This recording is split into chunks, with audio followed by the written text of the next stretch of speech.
Keerampara Muttathukandam Sc. നഗറിന്റെ സമഗ്ര വികസന പദ്ധതി പൂർത്തീകരിച്ച് ഉദ്ഘാടനം ചെയ്തു.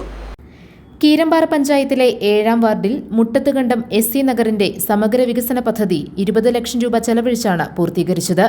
ബ്ലോക്ക് പഞ്ചായത്താണ് പദ്ധതി നടപ്പാക്കിയത്. ഉദ്ഘാടനം പ്രസിഡന്റ് PAM ബഷീർ നിർവഹിച്ചു.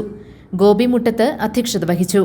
Diana Noby, Beena Rojo, Ranikutty George, Jomy Thekkekara, James Korampel, Nisamol Ismail, Basil Baby, AT Paulose, Raju Abraham, Antony Oliyapuram, Joji Scaria, Binoy C Pullan, Jose P Chattukudi, Bini Pallimali, KD Varghese എന്നിവർ പങ്കെടുത്തു.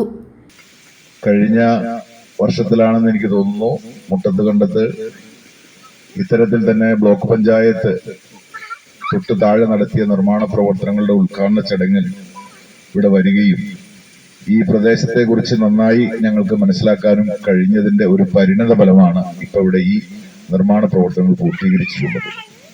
കോതമംഗലം ബ്ലോക്ക് പഞ്ചായത്ത് ഈ സംസ്ഥാനത്ത് തന്നെ ഒട്ടേറെ വേറിട്ട സ്വഭാവമുള്ള ഒരു ബ്ലോക്ക് പഞ്ചായത്താണ്. ഏറ്റവും കൂടുതൽ പട്ടികജാതി കുടുംബങ്ങൾ താമസിക്കുന്ന ഒരു ബ്ലോക്ക് പഞ്ചായത്താണ് കോതമംഗലം ബ്ലോക്ക് പഞ്ചായത്ത്. അതിൽ പ്രത്യേകിച്ച് കീരമ്പാറ ഗ്രാമപഞ്ചായത്ത് എന്ന് പറയുന്നത് ഫീസിബിൾ ആയിട്ടുള്ള നിരവധി പട്ടികജാതി കോളനികളുള്ള അല്ലെങ്കിൽ നഗറുകളുള്ള ഒരു പ്രദേശം കൂടിയാണ്. ഇവിടെയൊക്കെ നിരവധി കാലങ്ങൾക്ക് ശേഷം ഇപ്പോഴും ഇന്നും അടിസ്ഥാന സൗകര്യങ്ങളില്ല എന്ന യാഥാർത്ഥ്യം തിരിച്ചറിഞ്ഞുകൊണ്ട് കഴിഞ്ഞ ബ്ലോക്ക് പഞ്ചായത്തിന്റെ ഈ 4.5 വർഷക്കാലം ഈ ബ്ലോക്ക് പഞ്ചായത്തിന്റെ ചരിത്രത്തിൽ ഒരു കാലഘട്ടത്തിലും നടക്കാത്ത വികസന പ്രവർത്തനങ്ങൾക്ക് ഈ ഭരണസമിതിക്ക് നേതൃത്വം കൊടുക്കാൻ കഴിഞ്ഞിട്ടുണ്ട്. GTV news, Keerampara.